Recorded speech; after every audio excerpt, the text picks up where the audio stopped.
So hello and welcome everyone to Let's Play Tomb Raider 4 Remastered. So guys, 115 speaking, and it seems we got control of Lara over there at the very end of the cutscene. I would very much like to welcome you to the real official start of the Alexandria chapter. Although according to Saber and Aspire this is the second Alexandria level, I consider this and always will the first real one. In today's brief but very fascinating level, we are gonna get our hands on all 11 goodies, raising the total to 263. We're also gonna land all 13 kills, raising the total kill count to 148. And those of you who are OGs and have been watching my 2021 LP might remember, hold on a sec Zelgaris, that's not possible without you exiting and re-entering the level, and you would be correct. I'm gonna be doing things a little bit differently in my remastered playthrough. I mean, just based out of principle. I don't think necessarily my new way will be better, but it's gonna be a bit more efficient, result in less overall number of videos, and we'll see whichever way of me structuring the Alexandria section you guys will prefer. Furthermore, we are gonna get on this level's one and only secret, raising the total to 44, and of course making progress for the Codex of Alexandria achievement. And when it comes to breakables, no vessels, no breakable objects of any kind. But when it comes to achievements in general, I'm gonna disappoint you achievement hunters, we're not gonna unlock anything here, but we are gonna make 25% progress for Inspector Wadjet. I love the way they named this achievement, which essentially involves us revisiting our friend who has his office in this level, in this central courtyard, Jean-Yves, that you know from pre-Karnak FMV. Each time we visit him, in few scripted points, he will offer us some new insights and clues, and I love this. And actually, back when achievements didn't exist for Tomb Raider 4, I covered all these in my 2021 LP, so you can also check it out for when you can visit him. But of course, I'm gonna cover it here for an actual achievement in the remastered version of the game. Okay, awesome. Guys, one thing I'd like to address, I received this very interesting comment, and thank you so much for that and for challenging me, which said, oh, it's a bummer you didn't really jump into the locomotive at the end of the Desert Railroad. And the reason is that it works a little bit differently. When you're in that last train car, in the original, after activating the switch with a crowbar, you are on a timer until the level end triggers. It works differently in the remaster, and maybe that's how it worked in the original PS1 version. I don't know, I'm only familiar with the PC one. Here, the level end triggers when you touch the final tile of the train car, and this completely freezes your control of Lara and makes it impossible for you to do anything with her. Or so I thought, but this one comment just didn't let me sleep. I had to know for sure. And guys, I'm so happy to say that after many failed attempts, if you end up starting the running jump animation just at the very border of the first and second square, and you angle Lara correctly, you can force her to make the jump into the locomotive without her dying. So it is possible. Thank you so much for pointing this out. This just absolutely made my day. And by the way, if you do fail miserably and you end up falling into the train tracks and killing Lara, guess what? You're gonna find yourself here in Alexandria and she's gonna be completely fine, which is hilarious. Anywho guys, so as long as you're not poisoned or on fire, you are fine, even being a corpse when entering the next level. It's really funny. Now, what I like to point out over here are two posters, and I think both of them refer to Casablanca. And I just love how it adds this vintage look to the level. Not only have we arrived in a steam locomotive, but we also see these 1940s posters here. I just love the bit of detail. They are also localized in Arabic, which I think is very appropriate. Furthermore, let's explore the dark corners over here. These are very familiar Karnak scorpions. Nothing new here, and very easy to miss small mat pack. I'm not gonna light a flare for this one, but one thing I'd like to point out is these lamps they added all across the level to provide artificial source of light. I love a little bit of detail like these. These look like old oil lamps that were repurposed for electricity because they have a light bulb now inside. And my friends, I want to welcome you to Alexandria. It's pretty obvious given the sign over here. In the original they had Arabic and Latin words over there. They turned the Latin words into just Alexandria, which I don't think there's a street in Alexandria named Alexandria, but who knows, maybe I might be surprised, but I'm putting this under too much scrutiny, it's just to get the point across. Furthermore, there's so much added geometry and details like open windowsills. If you really want to, you can take a closer peek into empty rooms, but come coastal ruins, they're not gonna be so empty. That's all I'm gonna say for now. My favorite detail has to be the slightly open door here showing a chair. It's like this is a lived-in place, and even though it's not like too much of a detail in the peripherals of your vision, it's gonna do wonders. Furthermore, guys, I want to show you something cool. You can already take down this bastard, but I want to show you what he is up to. Let him run into the warehouse over here. You don't have to, you can already kill him, it's not gonna affect anything. But if you do, it's gonna make more sense what he was trying to do. Yep, summon his buddy. And there we go. So, this guy just leads you into an ambush. You can just kill him outside and not come here, ignore him altogether. And there's another one here. Lara is here to prevent any funny business. Nothing to see here, move along please. Okay, Lara just had her police brutality moment.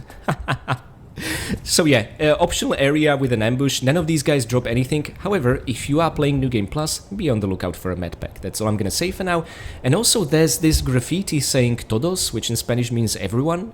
I have no bloody clue why this is here or what is it a reference to. And the green lettering almost looks like LC, like Lara Croft signature or something like that. I don't know. If you guys have any theory what this could mean, please let me know. It's probably an Easter egg that only Corera developers would get. Now, by the way, you can already exit the level if you are so inclined, but you would be missing out on so much, so we're not gonna do it. One of the things you would be missing out on is the secret over here. You can already enter, open the door, but I'm only gonna do it after pressing the switch over there, for which we need to get to the roof, for which we need to enter Jean-Yves' office and pay a visit to our dear old friend. Actually, I have no idea how long Lara and Jean-Yves have known each other, but if Tomb Raider 5 Chronicles is to be taken seriously, there he goes under legally distinct name Charles Kane. I'm gonna talk more about that later. But for quite a few years, in fact. And this is what I wanted to show you. There is a hidden tucked away box of shotgun shells over here, but what I love about this, and the musical cue also shows significance. First of all, they added a lamp here, casting light at the bike over here, which I truly appreciate. But what I want to do is really just take a picture of this beautiful thing. I love this bike so much. Now, this is an old World War II era bike, or maybe a bit newer, from 1950s, hard to say, with a co-pilot seat. These are funny. Already make me think of Indiana Jones and his dad riding a bike like this together. And on the gas tank over here, in the remaster, there's 1999 written here. And unlike the 25 on the train, which you guys have pointed out, this just could mean the 2025 when the remasters were released, which for some reason I haven't thought about, I was just thinking anniversaries. So thank you for the tip. The bike says 1999, which is the year of release of the original Tomb Raider 4. And what I like about this is that this ties to the story of Tomb Raider 4 as well. Because as per Samarkand's prophecy, Seth was supposed to be released by the bearer of the amulet at the turn of the distant millennia. That essentially means year 2000. Now, how the hell Samarkand knew what calendar based on Christian religion we are going to be using, I have no bloody clue, but that's beside the point. The point is, Lara is on a strict timeline to make it to reseal Seth before the year 2000, when parts of the world will be celebrating New Year's Eve, right? So I love the fact that the release date of the game ties to the story itself. Anywho, guys, due to my social anxiety, I've been putting off this social visit for far too long. Let's dust off our shoes and pay a visit to our dear old friend.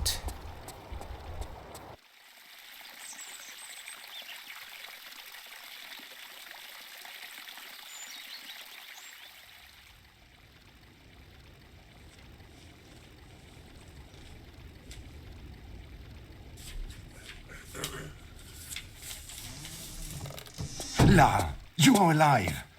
I feared for you. What's... Von Croy has the amulet. Ah, this is bad. But he doesn't yet have the armor. There is still time to prepare for Set. Jean, I'm tired. Give a girl a break.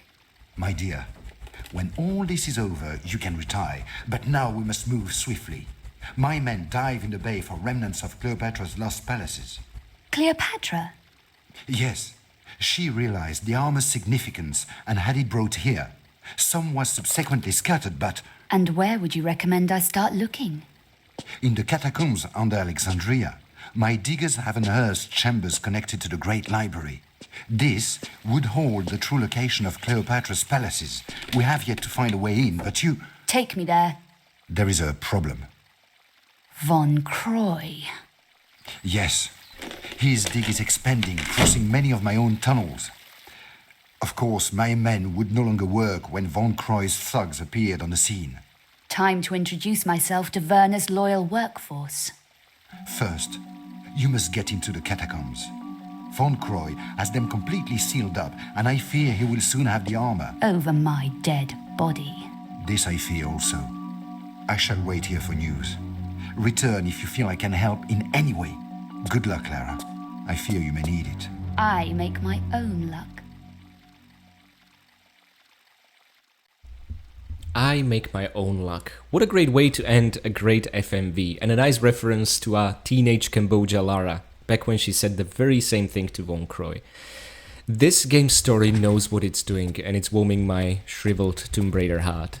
So guys, couple of things I really want to talk about. Jean-Yves just gave us a huge amount of information about what we are to do in Alexandria. It is here in this chapter of the game where we are going to find the pieces of the armor of Horus, as scattered by Cleopatra in the past who realized its significance. That means we're going to go to Cleopatra's palaces. Jean-Yves also mentioned catacombs under Alexandria, which is another huge level leading to the Lost Library of Alexandria, which happens, by the way, to be my most favorite level of the game. You have a lot to look forward to. So guys, couple of things. Jean-Yves himself is an interesting character. If the name sounds even remotely familiar, it's that he's based on a real-life archaeologist called Jean-Yves. And the funny thing is, or funny, I should say, really kind of sad and unprofessional, Core Era devs never reached out to this archaeologist if they can use his likeness and his name in their next upcoming game. So when he found out about this, he was like, guys, no, like, scrap this. And it was too late to scrap him from Tomb Raider 4. But that's why he is represented by the identity and name of Charles Kane in Tomb Raider 5 Chronicles, but it is supposed to be the one and the same person, okay? Now, it's a bit of a bummer that the real Jean-Yves, didn't instead decide to double down on this and be like, okay, my likeness used in a video game. He could have used it for promoting his own work, because Lara Croft was at the peak of her popularity back then, and also just it grounds Lara as a real character if her body is a real-life archaeologist, but alas, people often don't see things that way. And I'm not, by the way, blaming the real-life archaeologist. It was a dick move that they didn't reach out to him, first of all. Things could have ended up very differently. And also, you know how it is for especially older generations and their perception of violent video games in the 90s. Yeah, it was not a good time for that. Now, guys, I would very much like to take a picture of Jean-Yves in his natural environment. And I think the way I'm gonna do that, the chair is kinda blocking the view, but let's do this. I think this is decent. It also captures the bookcases in the background. It is, again, darker in the original for whatever reason. And also one thing I want to talk about is Jean-Yves, the way he looks here in-game is really interesting because they again use the philosophy of let's make everyone as handsome and gorgeous as possible. I mean, just look at Lara. And then there was Larsen and Pierre who were beautified, and Jean-Yves himself, they made him quite handsome here as opposed to what he actually looks like in the FMV, and I find that sort of thing funny. Furthermore, in the remasters, we get to take a look at the detail on his table. So first of all, there's a book on Cleopatra. Hardly surprising, he was dropping clues about her. Then a couple of pictures, maybe showing Cleopatra? No, that's actually a male figure on the left and a female figure on the right. Not sure who they could represent. And over here we see a book via Ian Turner, Hellenistic Poetry. I'm gonna do a bit of search and tell you guys on the screen if this is a real book you can look up yourself. And also makes sense that there's Hellenistic poetry given the Greek influences in northern Egypt, and then history of the gods and get something, maybe geography, I don't know. Could be Greek, could be Egyptian gods. Alexandria itself in ancient times was a melting pot of Egyptian, Greek and Roman cultures, which is why it's so fascinating and which is why we are gonna see textures pertaining to these cultures in the actual levels. It's truly fascinating. Okay, Jean-Yves. Furthermore, if you explore his office, in this dark corner over here, you are going to find a box of normal shotgun shells, and opposite of him, you are going to find another pedestal, and thankfully this one is not trapped via blades. So let's just hold that action key and pick up 3 distinct goodies. Normal crossbow bolts, normal shotgun shells, and the most interesting of them all, the laser sight. Now this one is a beauty to behold on its own. No. It has no use, Lara's not gonna hold it against her eye to look through it. You will need to find compatible weapons to combine it with, and do I have some good news for you? You're gonna find the crossbow already in the next level, and I'm gonna talk more about laser sight there. The other weapon you can combine it with is the revolver, which we're gonna find literally right after the entire Alexandria section. Okay, awesome. A couple of things, guys. Jean-Yves is also tied to the Inspector Wadjet achievement. The FMV we've just seen is not tied to that. What it actually ties to is in-game engine cutscenes that we can trigger with Jean-Yves. Now, in order to trigger the first one, and you can already do so in your first visit of the level, you cannot leave through the balcony.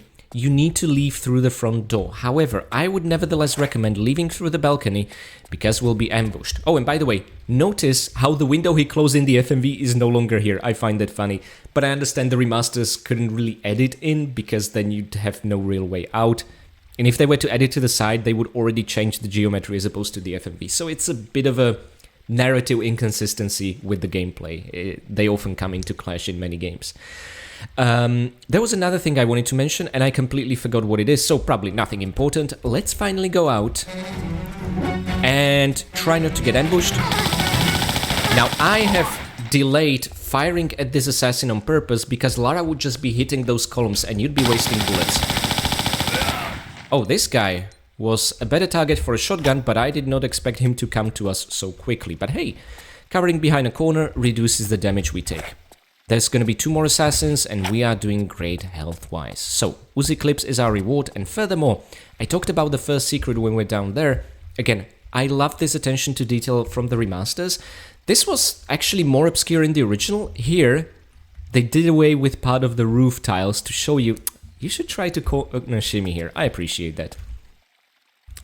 I mean, people could also be against it, like, oh, this makes finding the secret easier, etc, etc. Nah, I appreciate it. Tomb Raider 4 is cryptic enough as is. And there we go. This doesn't actually open the front door.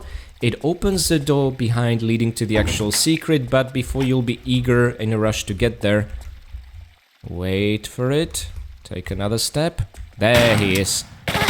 They always manage to fire off a few bullets. The shotgun isn't nearly fast enough. Now, he doesn't drop anything, and there's nothing really of any significance on the table here. Although, let's take a look at the Battle of...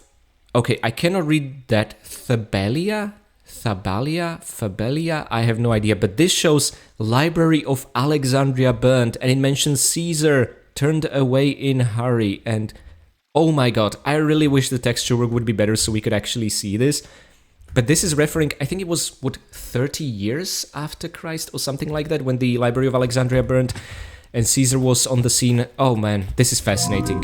I had no idea we're gonna find anything when taking a look at that book. This is awesome. So, our reward for this secret is a large medpack. The book, of course, is the real reward, and 2 boxes of normal crossbow bolts. The crossbow bolts themselves are rather insignificant, but they are gonna come in handy in the next level for a couple of achievements, so there's that. Okay guys, and now you can continue and exit the level, but remember Inspector Wadjet. I said that you need to revisit Jean-Yves, so let's see what happens if you try to revisit him, and I think you'll actually be quite disappointed. Yep, nothing happens. And this is where I was hoping the remasters would address this, but they didn't touch the triggers for these cutscenes at all. In the original, and unfortunately in the remaster as well, the only way the game will know that you are revisiting Jean-Yves is if you exit via the front door. We exited via the balcony, and the game has an issue with that. So kind of like a complete nincompoop, you now have to exit, and now if you re-enter Jean-Yves, the first cutscene for the Inspector Wadjet will trigger, and I'll let it play out. More information, oui? I believe some of the armor could be here in the town. A local collector had a small exhibition and was rumored to own a piece. It's hard to say if this is true. The man was a fool. A while back, he vanished, leaving the exhibition boarded up. So, if Von Croy hasn't got to it, perhaps this would be the place to begin. And that's first of the 4 down. And by the way, each time you'll revisit Jean-Yves in those particular points when he'll have some new clues to offer, the cutscene will be a little different and he'll be doing something else, making it more feel lived in and immersive. And remember guys, in order to set up the groundwork for the second cutscene, which actually you will see in tomorrow, sorry, not tomorrow's, oh I wish it would be tomorrow's, in the next video, you need to leave through the front door, okay? That's all I wanted to cover, which is awesome. Now, the clue itself talked about some exhibition of some local fool who owned it. I don't think that's fair, Jean-Yves. that local fool is responsible for one of my most favorite parts of Tomb Raider 4, okay? That's all I'm gonna say for now. By the way, the final assassin around the corner over here. There, didn't do much damage, and he will drop a small medpack. Now guys, I'm gonna do something naughty that in my 2021 LP would be absolutely unheard of. I'm gonna take a few brave steps into the next level.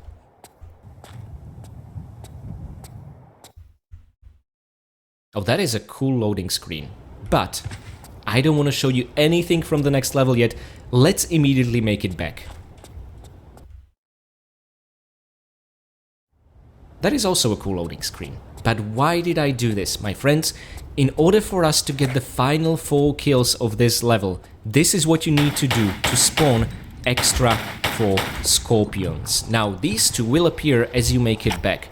For the other 2, you're gonna have to do something perhaps a little bit odd.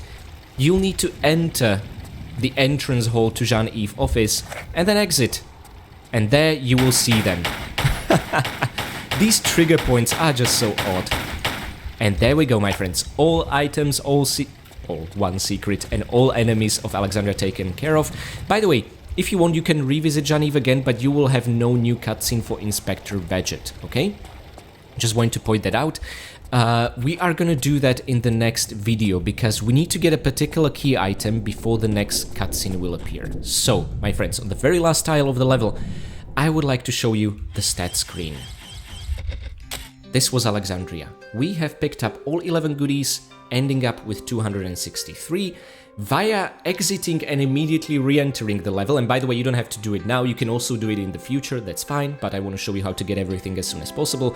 We have landed all 13 kills, and that raised our total to 248. We have also found this level's one and only secret, no breakable vessels or objects to speak of, and we've made 1/4 progress for Inspector Wadjet achievement. Okay guys, so I hope despite this being a very simple, short, sweet level, you found it very interesting, especially given the lore exposition.